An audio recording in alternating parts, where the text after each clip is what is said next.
thank you for sticking with us. My name is Dana Golden. Hopefully you're not getting too tired of my voice with these slides.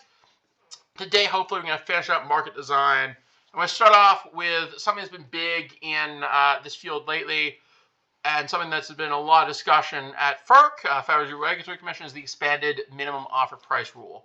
Basically, the idea is to set a price floor for the capacity market that offers to prevent uneconomic resources from distorting market outcomes. The idea is to allow a broader set of resources. The expanded minimum offer price rule applies to a broader set of resources, including those receiving out-of-market subsidies. The purpose is to maintain embedding offers while ensuring that all offers reflect true economic costs. Basically, the idea here is that some generators are receiving subsidies, some generators are receiving help through renewable energy certificates, through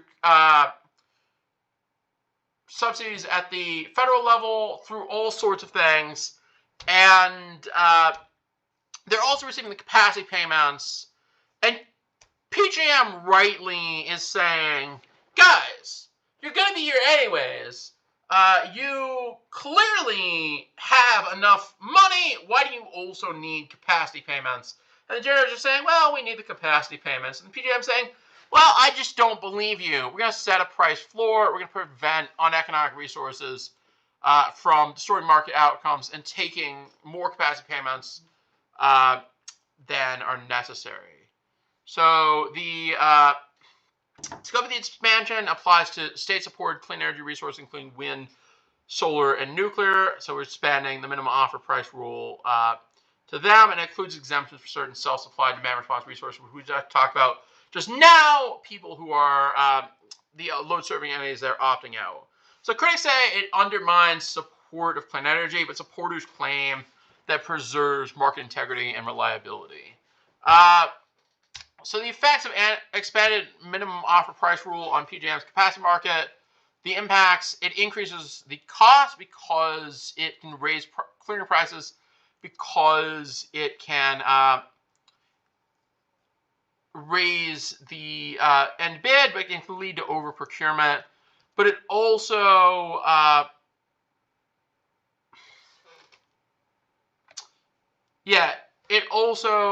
can limit the ability of clean energy to clear in capacity auctions because they don't particularly need it. And so the idea here is you're maybe increasing the price, but you're decreasing who is actually going to bid into it. And this in many ways, one is making sure that the fossil fuel generators can get the support they need, but two is making sure that the generators who already have all the subsidization are competing on what is considered a level playing field. The idea is to make that sure that conventional generators can actually compete because they're potentially needed for reliability. So there's a potential conflict with state-level renewable portfolio standards. These states want these renewable energy, but also they want reliability. And so a lot of states are considering opting out of the markets if, as PJM goes forward, the expanded minimum offer price rule. Moving on, ISO New England has some interesting performance incentives that are also part of market design. The idea is to align capacity payments with resource performance. Key features include pay for performance, which incentivizes resources performed under scarcity conditions, and capacity payments that are adjusted for performance during scarcity events. The idea here is that we want to encourage reliability and flexibility. We want to penalize people for not showing up. So minimum offer price rules is the idea that you shouldn't bid in the capacity market at these low rates if you're already state subsidized, and if you are not bidding economically and you're just pushing these older resources out. And this is the idea of if you're not able to actually provide the capacity you're given, you should not receive the payments.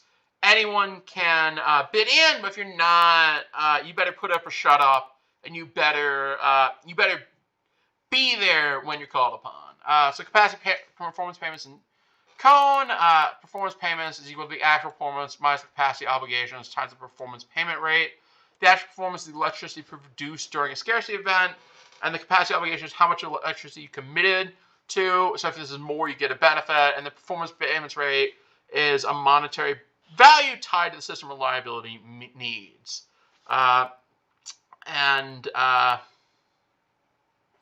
Yeah, a lot of this is based on net cone, and it's the idea of we're trying to make sure that we're actually incentivizing entry amongst those who need to be incentivized, and we're encouraging people who can be there and who are not necessarily incentivized with the market right now because of the missing money problem. And then finally, we've talked about it a few times, but we're going to talk about more formally now. There's the idea of market power in a capacity market, which arises when a participant can manipulate market outcomes to their advantage by inflating price or restricting supply. Sources, mainly concentration of supply. Transmission constraints are a big issue because they restrict access to markets, which can mean that one supplier can set the market price because no one else can bid into it. And limited substitutions, the fewer alternatives you have to meet reliability requirements, and the fewer people are bidding in the capacity markets, the more potential market power a player has in the capacity market. Obviously, from a dynamic perspective, market power in capacity market can encourage investment. It leads to higher costs for consumers. It can reduce market efficiency, but it can encourage investment because it can lead to higher prices, but it can encourage underinvestment if market power is used. It generally encourages investment is what I think is going on. And then you have the pivotal supplier test, which is a way that ISOs use to mitigate potential for abuse of power. And the way this works is you identify suppliers with market power and capacity auctions. You call a supplier pivotal if their capacity is required to meet demand in the following formula. Residential supply equals total capacity minus supply capacity minus demand requirement. If residential supply is greater than is less than zero. If residential supply is less than zero, meaning that you can't do this without the supplier is pivotal, so they potentially have market power, and they have the potential for offer mitigation, where pivotal suppliers are subject to restrictions to prevent excessive bidding, such as imposing bid caps in some markets on reference price, so they don't bid too high because they know that they can set the price anyways, and adjusting the offers to affect competitive levels. For example, in PJM, the market monitoring unit applies the test to assess market power and align offer cap with net cone. I should also mention Potomac Economics also does some really good work as a marketing monitoring unit to prevent pivotal suppliers from manipulating prices and acting with marketing power, sometimes even unintentionally. PJM employs an independent MMU to monitor and mitigate market power. They use the 3 pivotal supplier tests to identify suppliers with market power, and then mitigate offers exceeding competitive levels based on net cone and ACR, which is another measure of how useful you are to the market. And then ISO New England has an internal MMU that conducts market monitoring and mitigation. They have a similar pivotal supplier test in capacity auctions, and they use reference prices to mitigate competitiveness levels. And NISO, they have an internal regulator, but they also have an independent market monitor in Potomac Economics, same as PJM, who oversees market power issues. And they utilize supplier-specific market share tests due to some of the independence and nature of NISO. And they implement offer floors and caps based on the default or unit-specific benchmarks. In the last few slides, we're going to talk about renewable energy certificates, or renewable energy credits, which are another part of the market design of the electricity market, but also of capacity markets. A renewable energy certificate represents an environmental attribute of 1 megawatt hour worth of electricity generated from renewable resources. These interact with capacity markets because they're another way renewable resources are paid to be there. They encourage the development and use of renewable energy, and they provide a market-based mechanism to support clean energy. The idea, and this is very interesting, is to separate the renewable energy and the attribute of it being renewable from it being electricity. Electricity flows based on the gradient, so it flows wherever it does. So you can't tell whose electricity you're getting.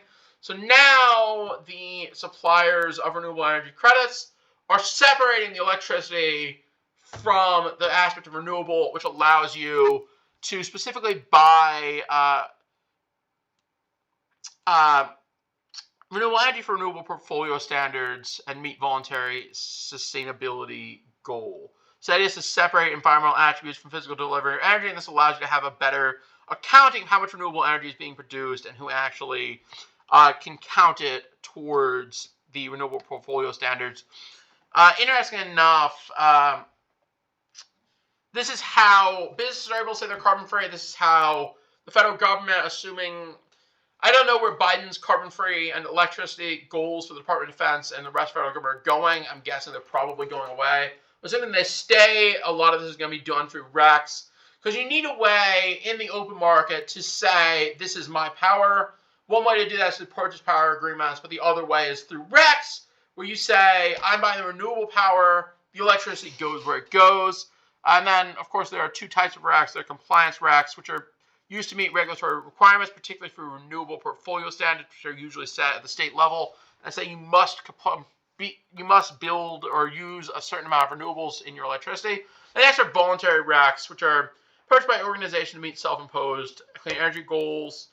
Most importantly, a lot of public companies do this, and a lot of the federal departments have historically done this, but we'll see what happens in the future. So here's how this market works. You have electricity producers. They sell electricity from the market, and it goes wherever it wants. It goes to the REC purchase, and it goes without REC purchase. And then the electricity market provides electricity where it goes. So fossil fuel electricity goes everywhere because it just follows the gradient. And then the REC purchaser, electricity consumers, are able to say, this is my renewable electricity. I am taking account of that, even though actually they're getting electricity from whoever is providing it. And then how do RECs interact with transmission constraints? Interestingly enough, in most of the country, except for Colorado, in Colorado you can buy RECs from anywhere, so there's no need to look at where RECs are being produced. But most of the country, RECs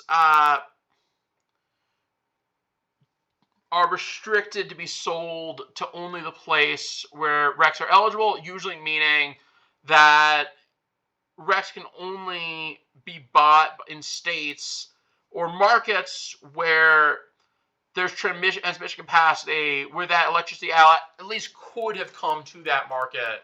So you can't create renewable electricity in California and sell it to Maine. This is kind of an odd thing because in theory, economic theory, preventing a unit of carbon anywhere because it's a public good, stopping climate change, preventing a unit of carbon anywhere makes sense and is useful. So you want investment in renewable energy regardless of where it happens. So you might want RECs to be traded across state lines. This is often very problematic from an economist standpoint, but from a dynamic perspective, the fact that you can't trade RECs across state lines encourages the build-out transmission to allow states to meet their renewable portfolio standards, and also encourages the build-out of an investment in renewable electricity in places where we might not previously expect it. So market implications, REC prices may vary significantly across regions due to transmission bottlenecks, and there might be a curtailment risk which will affect REC availability.